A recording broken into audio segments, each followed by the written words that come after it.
Welcome back to a full weekend of training. So we've got a Saturday and a Sunday session here. Not too many sessions last week as I got absolutely decimated by some food poisoning from a burger. So we're talking violently ill from all ends. So that took me out of it for a day or two. So this session was first session just looking to move around a bit, get some movement going. Again, obviously we're still building back into things, so we're not trying to kill myself. At this stage, just looking to see kind of what comes up. So like I was talking about in the last training vlog, just see what happens. Nice little stretch there for my wrist. So sometimes the kind of inside portion of my wrist gets a little bit sore overhead at the moment, and just stretching. So arm straight, pull your thumbs down, and basically instantly relieves the pain. So just some mild tightness. It's not really an injury. But in these sessions, just looking to build back into weightlifting, see what kind of bubbles up to the surface, and then address those issues. So this session came in to do some powers, so power snatch, power clean, and then some pulls. And then the session after, the day after, I was going to do some heavier snatch, clean and jerk for that week. So I got a heavier snatch, clean jerk session. Obviously I haven't done a lot of clean and jerks in the last couple of months. I've only done a little thirst trap there. I haven't done a lot of clean and jerking as it is, so the numbers, funnily enough, ended up being 110 and 110 for the snatch and 110 for the clean and jerk, but that is no problem. So in this session, just some higher rep sets all the way up until, you know, the kind of top set. I didn't actually plan on going as heavy, so I worked up in this session to a 100 kilo power snatch. And you'll remember from, was it last week, whatever, week before, is the first time snatching 100 kilos in like 3 months or something. But I just took it and ran with it. So in this session, always warming up with the Romanian muscle snatch complex. Big fan of it. The right shoulder is feeling a little bit unstable at the moment. There's almost some increased mobility in the right side compared to the left side. So there's a little bit of twisting at the bottom of heavier weight, which is something I've never had before. So I just need to address that. These are the kind of things I'm talking about that require addressing when you take a time off and you just kind of see what issues arise and what technical issues, mobility issues, strength issues, stability issues, all these things. You just address them and see what happens. That's why you wouldn't be planning massively far ahead for the initial couple of weeks, because you need to see what it is, and then you can plan from when you've got more of a stable and more consistent base going in training. But the consistency of the muscle snatch complex, the warm-up will always remain. Big fan of it. Most people could always do a little bit more overhead squats and overhead work, so I am no exception to that rule. So I like to do a lot of that as well, and I'll be adding in some heavier overhead squats during the week. So then we moved on to power snatches. These actually felt quite good warming up, and hence the issue for me going for that 100 kilo power snatch. So just worked up in triples.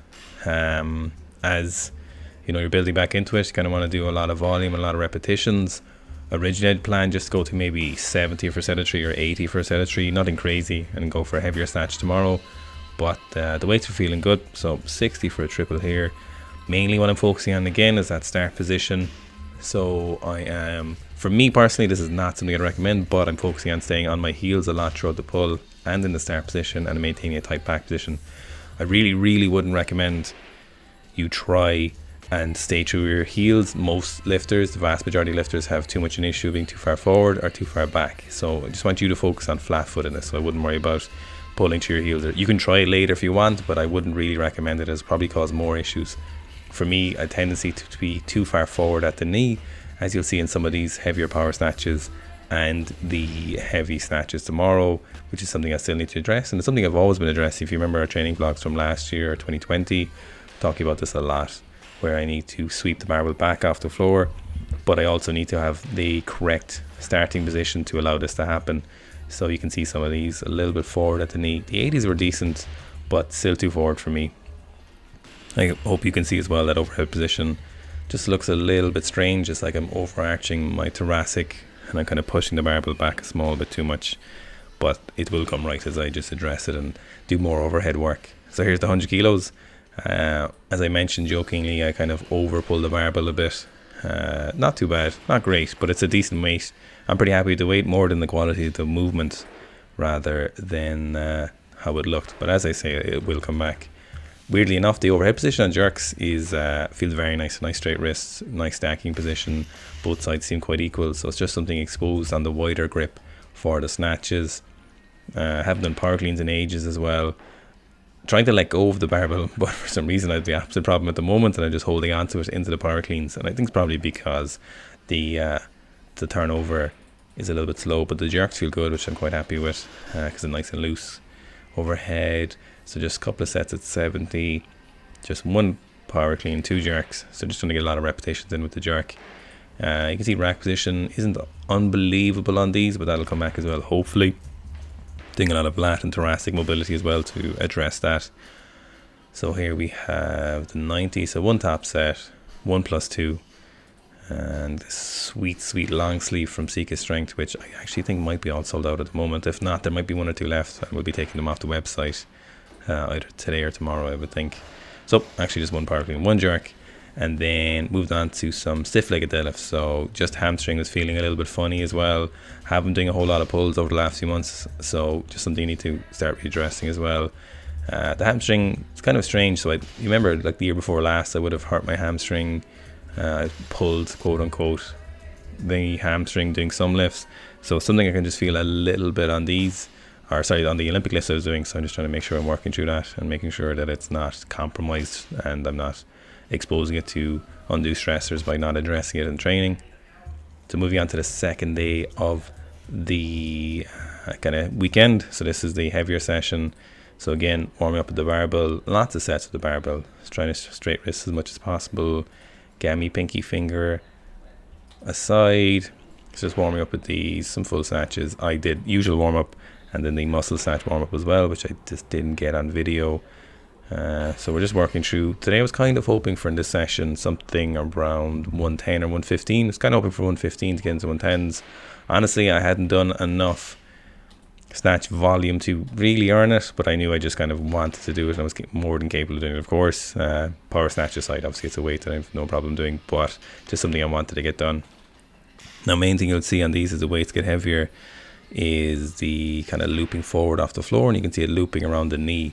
So if you watch, for example, if you're like, how are you kind of looking for that? So if you look at my hands and my elbows and you look at what direction they go as they pull, you'll see they're just a little bit off. And then if you look at that in conjunction with my knees, you'll see that it's not ideal. So the knee position isn't too bad, but you can see on some of the heavier reps that the elbows and forearm are kind of, the elbows and wrists are actually coming forward slightly off the ground. So even if you can't see from the floor, from the side, you can still see it from the front. So that's something to look for in your own training if you're trying to have a look at what's up. So here's 100. Pull under was good.